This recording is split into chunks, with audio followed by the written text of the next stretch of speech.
ప్రధానమంత్రి గారు బంగారాన్ని ఎందుకు ఒక సంవత్సరం పాటు కొనొద్దంటున్నారు? బంగారాన్ని ఒక సంవత్సరం పాటు కొనకపోతే ఏమవుతుందో ఈ వీడియోలో మనం చూద్దాం. మొదటిగా ప్రజల్ని బంగారం కొనొద్దని మోడీ గారు ఎందుకు అడగాల్సొచ్చింది? దీనికి కారణం ఇరాన్, అమెరికా యుద్ధం.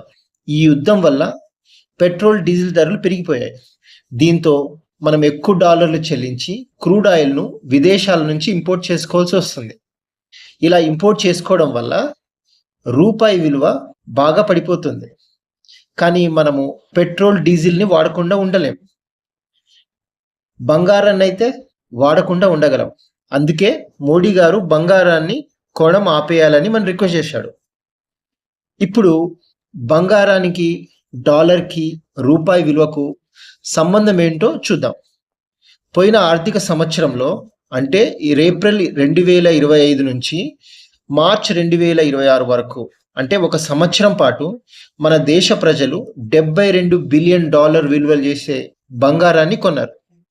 అంటే మన రూపాయలు మనం లెక్క పెడితే అది 6,50,000 కోట్ల రూపాయలు అవుతుంది. మనం అంత బంగారాన్ని విదేశాల నుంచి ఇంపోర్ట్ చేసుకున్నాం. ఈ బంగారాన్ని కొనాలంటే డాలర్స్లోనే కొనాలి. డాలర్స్లోనే ఎందుకు కొనాలి అంటే మన దేశంలో బంగారం ప్రొడక్షన్ జరగదు.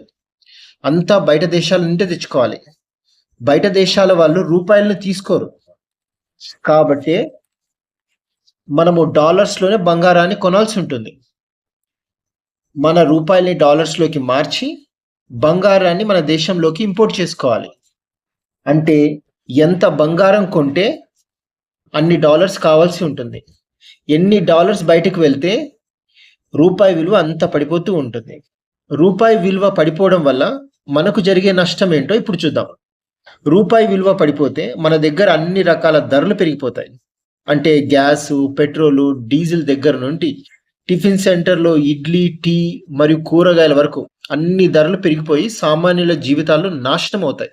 ఇప్పుడు బంగారాన్ని కొనడం ఆపేస్తే ఏం జరుగుతుందో చూద్దాం.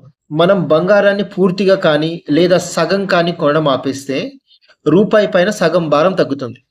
ఎంత భారం తగ్గుతుందంటే 3,50,000 కోట్ల రూపాయల భారం తగ్గుతుంది. దీనివల్ల రూపాయి విలువ అంత ఎక్కువ పడిపోతుంది కానీ తక్కువ పడిపోతుంది. దీంతో పేద ప్రజలపైన, మధ్యతరగతి ప్రజలపైన ఆర్థిక భారం పడకుండా ఉంటుంది. కాబట్టి డబ్బున్న ధనవంతులు ప్రధానమంత్రి మోడీ గారి మాట విని బంగారం కొనడం ఆపేయాలి.